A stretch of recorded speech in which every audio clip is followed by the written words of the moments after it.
ঠিক আছে। তো টেস্টটা কিরকম লাগছে তোমাদের? আমার তো টেস্ট লাগছে এটা সম্পূর্ণ ভিন্ন ধরনের একটা টেস্ট।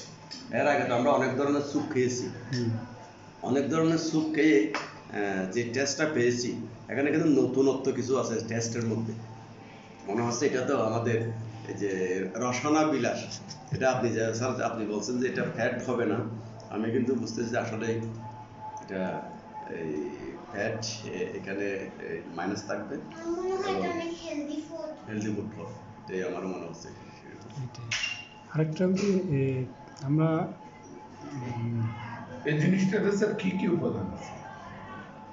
এটাতে কার্বোহাইড্রেট পরিমাণ কম, ঠিক আছে। প্রোটিন আছে, হাই প্রোটিন আছে, তারপরে ওয়াটার আছে, এবং যেটা হলো যে অন্যান্য যে ইনগ্রিডিয়েন্টগুলো আছে বডির জন্য নর্মালি আমরা যেগুলো আছে এগুলা অপটিমাম আছে। আপনার খেয়ে মুখের টেস্ট কি লাগছে সেটা বলুন। আমার খেতে খুব ভালো লাগছে।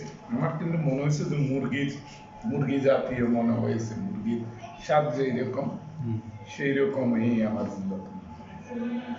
আপনার কি মনে হয়েছে? আমার খুব ভালো লাগছে স্যার। ওই মানে জেলিফিশ দিয়ে এত সুন্দর একটা স্যুপ তৈরি করা যায় এটা তো আসলে কল্পনা করতে পারিনি। খাওয়ার পরে ধারণাটা পাল্টে গেল আর কি, এখন খাওয়া যাবে। না খাওয়া যায়